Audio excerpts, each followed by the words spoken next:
दोस्तों, सबसे पहले मैं आप सभी को हिंदी दिवस की हार्दिक शुभकामनाएं। ये मेरा सौभाग्य है कि मुझे इस पावन दिवस पर अपने विचार प्रस्तुत करने का अवसर मिला। कृपया करके मेरी गलतियों की ओर ध्यान न देते हुए मेरा हौसला बढ़ाएं। जब भी होता है ये दिल भावुक और ये जबान लड़खड़ाती है, ऐसे समय में बस अपनी मातृभाषा ही काम आती है। जैसा कि आप सभी को पता है, प्रतिवर्ष पूरे भारत में 14 सितंबर का दिन हिंदी दिवस के रूप में मनाया जाता है।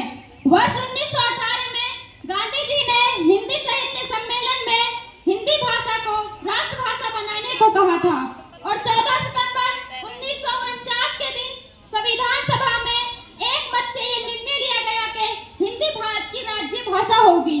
हिंदी भाषा को देवनागरी लिपि में भारत के कार्यकारी और राज्य भाषा का दर्जा आधिकारिक रूप में दिया गया। हिंदी हमारे दिल की भाषा है, जो कश्मीर से लेकर कन्याकुमारी तक, संसद से लेकर सड़क और साहित्य से लेकर सिनेमा तक हर जगह संवाद का सबसे बड़ा पुल बनकर सामने आती है। किंतु बड़े ही दुख की बात है कि हिंदी अपने ही देश में अपने ही बेटे बेटियों से अपमानित होती है।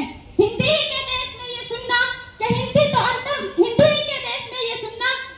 तो पानी पूरी बेचने वालों की भाषा है, अंतर मन को आहत कर जाती है। 1800 मैं आपको एक उदाहरण के तौर पर बताती हूँ। 1899 में लॉस एंजल्स अमेरिका का एक व्यक्ति था। हमारे ज्ञानी परंपरा के शिखर महान पुरुष स्वामी विवेकानंद जी से उसने एक सवाल पूछा। अमेरिकन ने पूछा, how are you? Swami ji ने उत्तर दिया, मैं अच्छा हूँ। अमेरिकन को लगा स्वामी जी को इंग्लिश नहीं आती, इसलिए हिंदी में जवाब दे रहे हैं। उससे अमेरिकन को टूटी फूटी हिंदी आती थी, तो उसने अगला सवाल हिंदी में पूछ लिया, भारत से यहाँ आकर कैसा लग रहा है? इस बार स्वामी जी ने उसे अंग्रेजी में उत्तर दिया, I am feeling good, your country is beautiful. American ने कहा, मैंने आपसे अंग्रेजी में सवाल किया, तब तो आपने हिंदी में जवाब दिया, और जब मैं हिंदी में पूछा तो आप अंग्रेजी में बोल रहे हो, ये क्या पहेली है? स्वामी जी मुस्कुराए और कहा, जब तुमने अपनी मातृभाषा में सवाल किया तो मैंने अपनी मातृभाषा में जवाब दिया, और जब तुमने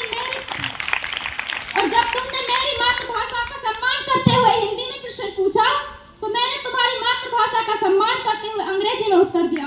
123 साल हो गए इस बात को, लेकिन स्वामी जी की बात को हम आज तक नहीं समझ पाए। हम नहीं समझ पाए और फिर राजनीति का पहला षड्यंत्र ही है कि हमें टुकड़ों में बांट दिया जाए, कभी जाति के नाम पर, तो कभी क्षेत्र के नाम पर, कभी भाषा के नाम पर। हमें अब यह तय करना है कि राजनीति के निहित स्वार्थ की भेंट चढ़ जाएंगे या अपनी भूल को सुधार कर हिंदी के इतिहास में नई क्रांति लाएंगे। आज मुझे क्रांतिपिता स्वामी दयानंद सरस्वती का एक कथन याद आ रहा है, भूल करना बुरा नहीं है, भूल करते रहना बुरा है। भूल करना बुरा नहीं है, भूल करते रहना बुरा है। जाने अनजाने में मैं और आप भाषा के नाम पर बंटने की भूल करते चले आ रहे हैं। हिंदी हिंदुस्तानियों की भाषा ही नहीं बल्कि हिंदुस्तानियों की पहचान है, और आज आधुनिक युग में हमें अंग्रेजी भी सीखनी जरूरी है, लेकिन हमें अपनी मातृभाषा हिंदी को कभी नहीं भूलना चाहिए। और चंद पंक्तियों के साथ मैं अपनी वाणी को विराम देना चाहती हूँ। इसलिए मेरी हर भारतवासी से गुजारिश है कि अपने हिंदी भाषा को बोलने में अपनी शान समझनी चाहिए कि हिंदी तुझ पे मर मिटेंगे तुझको न भुलाएंगे, कि हिंदी तुझ पे मर मिटेंगे तुझको न भुलाएंगे, तेरे सम्मान के खातिर हम अपना वर्चस्व भी लुटाएंगे। जय हिंद, जय भारत।